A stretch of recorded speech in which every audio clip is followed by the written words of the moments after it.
Hello everyone and welcome to Marie Olivier vlog, this time about marketing slang explain. I'm Marie, the CEO and founder of Marie Olivier Ltd, the leadership transformational company for CEO, founders and entrepreneurs who wants to create or uplift their personal brand and lead with authority.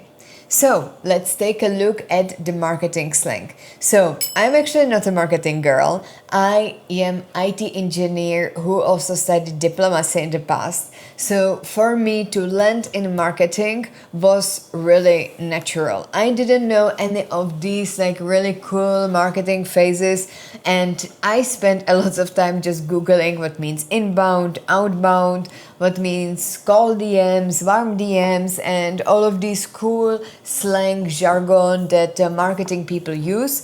And it makes sense, but let's see how we would translate it in the normal human language so that you don't need to actually spend time googling it, because it's just not necessary. You can just watch this video and you can get into the marketing slang as you are, and then also understand marketing people when you will be in some conferences, so that you don't feel awkward like I did when I appeared in conferences like this. So I wrote down some of the phases. Let's take a look at them. So first, it's cold and warm leads. So cold leads are usually contacts that you are approaching. So these people, you don't know them yet. These people, you, for example, have their email addresses, you maybe scrape them from the third-party platforms, from different social media, you bought database, or somehow you acquired a list of the people who might be your potential clients, but they don't know who you are. They don't know you, John or Sam. All right, so these are the cold leads. You are approaching them. We can see this cold and warm. It's like if you see the iceberg, and if the iceberg is melting, it's becoming warm, and this is where we are getting into then selling to our prospect our product. So the cold lead is this big iceberg that we need to warm up, we need to get in touch with them, we need to massage them, we need to tell them who John and Sam is, we need to tell them about our product. Maybe it will take a week, maybe it will take months, maybe it will take years. Every prospect is different, but you get the point what means the cold lead. It's someone who you probably don't know, it's someone who doesn't know you. Whereas the warm lead are usually people who you have in your newsletter, are usually your community members in your community, or inside your social media channels, your followers. So warm leads are people who already know John and Sam. They already know to some extent what products you are selling, and they just need this a bit nudge to actually get them to buy your product. So they're already warmed up. So our iceberg is already melted, and we just need them to nudge them to get them to buy your product. These are the warm leads. These are the people who you want buy your product. Or it can also be, for example, people who are engaging with you on your LinkedIn profile. So people who like, people who comment. We usually in Marie Olivier Ltd, when we take care of your personal brand completely, we do cold and warm DMs, we do cold and warm commenting, liking, or whatever you can imagine, and we can take care of your warm leads. It means that we will be replying to the comments of the people who are commenting. We will, for example, write DMs to people who are liking your post. We will nurture the community of the warm leads so that you can be closer to sell to these people, to make that nudge, you understand? Then we also have, for example, let me check what are other really cool things that I was struggling with myself. We have ideal customer profile, ICP. So some people, they are calling it ICA, ICP. I prefer maybe the ICA, which is ideal client avatar, or some people say ideal client persona.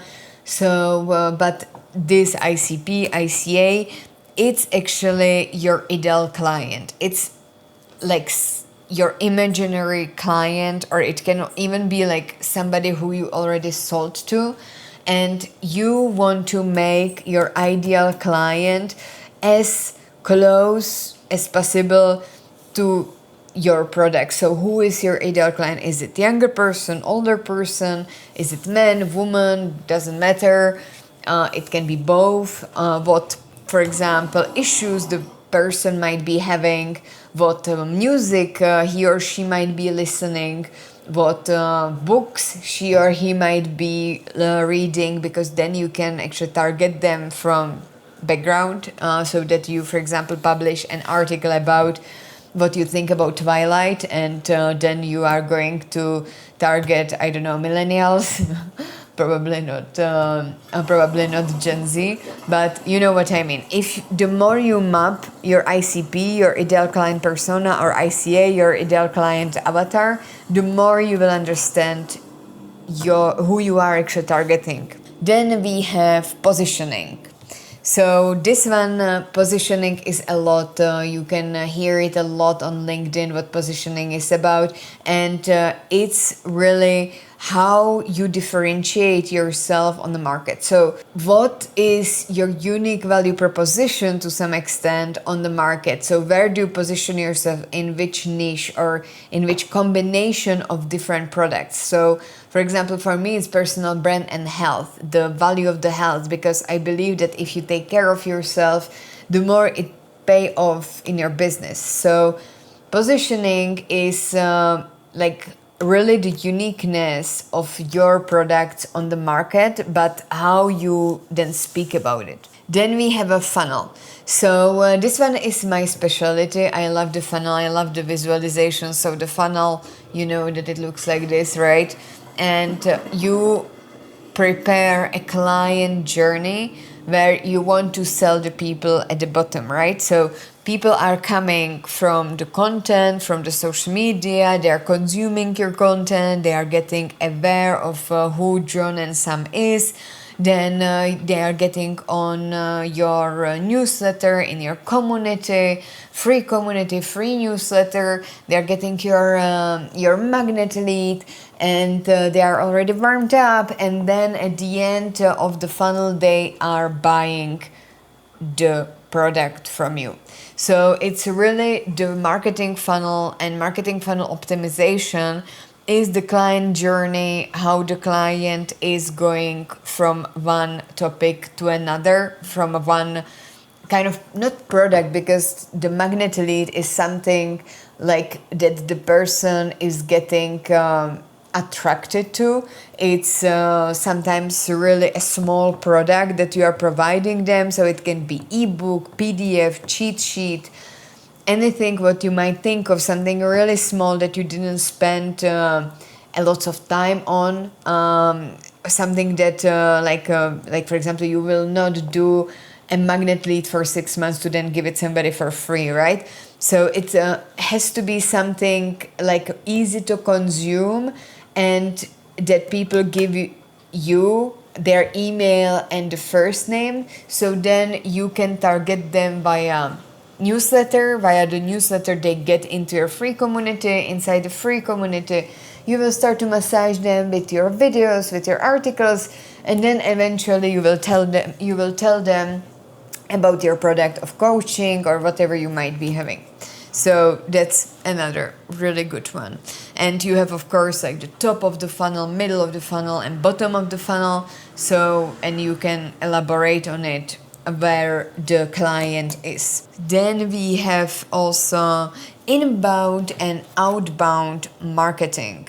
So inbound marketing is that you are actually attracting customers through content, SEO, and value-driven engagement. So this is, for example, your social media, your articles that you're writing with the SEO optimization. It's the inbound. It's the value that you are actually attracting people, so that they are then writing to you. So inbound means that you receive a message on your LinkedIn. Hey Mari, I really like your content. Or hey Sam, I just saw your video and I think that it's super valuable. And then the Sam will be like, all right, this can be my potential client because he or she is interested in my product or in my video about what I speak, about my expertise. So the inbound marketing is attracting people with your added value, with your unique value proposition, with your positioning, with everything what you do in your articles, in your content, in your social media, and people reach out to you. I love this marketing because it sells. It means that people trust you and the trust sells. Whereas the outbound marketing is trickier because it's you reaching out to people. So it can be, for example, via the cold DMs, like saying, hey Nancy, I'm Marie, I'm personal brand strategist. Would you like my services? I'm always blocking this kind of DMs, but you get the point.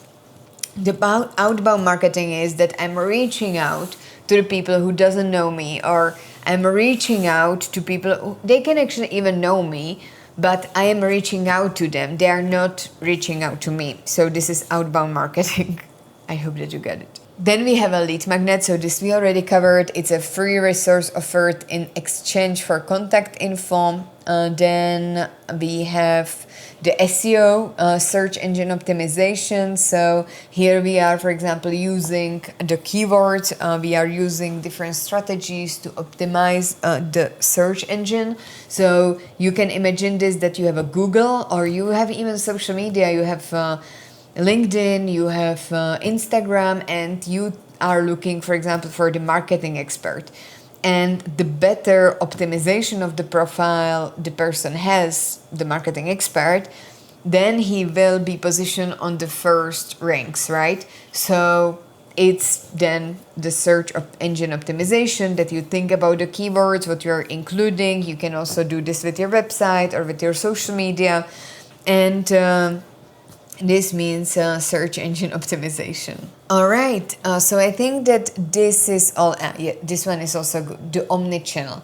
I'm actually also like having this with one of my biggest clients that we are collaborating with of my company, and the omni-channel is seamless experience across multiple marketing channels.